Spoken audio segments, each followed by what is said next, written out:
அதாவது ஒரு பொறுப்பான எதிர்க்கட்சியா நீங்க என்ன செய்யணும் அப்டின்னா, அங்க போய் மக்களுக்கான பிரச்சனைகள வந்து அங்க இது பண்ணணும். மக்களுக்கான களம் அது. நீங்க அங்க எத்தனை லட்சம் ரூபாய் ஒரு நாளைக்கு அங்க மெயின்டனன்ஸ் இதாகுது எல்லாமே தெரியும்.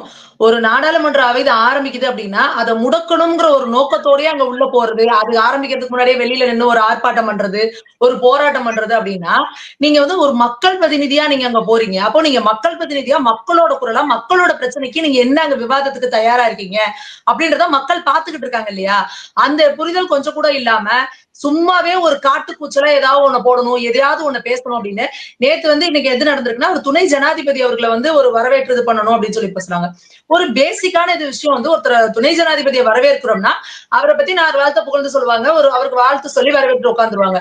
அதுல கூட ஒரு அரசியல், அதுல வந்து அதுக்கு ஏன் முன்னாடி இருந்த துணை ஜனாதிபதிய நீங்க ஏன் வந்து அவர் வந்து இது பண்ணாரு? இப்படி எதற்காக காங்கிரஸ் தன் நிலையில இருந்து இவ்ளோ கீழ இறங்கி வருது அப்படின்றது வந்து உண்மையாலுமே மக்களுக்கே மிகப்பெரிய ஒரு கேள்விக்குறியா இருக்கு.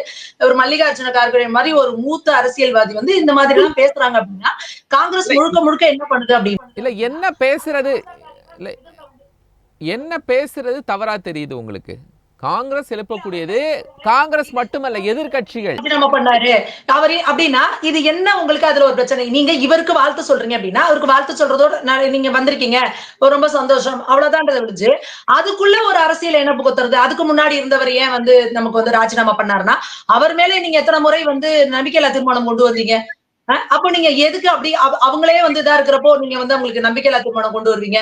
திருப்பி வேற ஒருத்தவங்க வந்தா உடனே அவங்கள பத்தி ஆஹா அப்படின்னு துதிப்பாடி எப்படி இங்க உள்ள இருக்கிறவங்க பிரச்சனையை உண்டு பண்றது.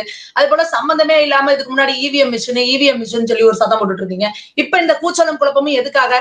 எஸ்ஐஆர் பத்தி விவாதிக்கல அப்படின்றதுக்காக ஒரு கூச்சலும் குழப்பமும். என்ன எஸ்ஐஆர் பத்தி உங்களுக்கு விவாதிக்கணும்? தேர்தல் ஆணையம் எத்தனை முறை உங்களுக்கு வந்து சொல்லிருச்சு. கோர்ட்லயே என்ன சொல்லியிருக்காங்க? நீங்க அதை ப்ரொசீட் பண்ணுங்க. அதுக்கு வந்து தடை கிடையாது அப்படின்றதையும் சொல்லிட்டாங்க. அப்புறம் என்ன பிரச்சனை உங்களுக்கு? காங்கிரஸ் ஒரு ஆட்சி காலத்துல எஸ்ஐஆர் எத்தனை முறை நடைமுறைப்படுத்தப்பட்டிருக்கு? அப்ப எல்லாம் நீங்க என்ன பண்ணிட்டு இருக்கீங்க?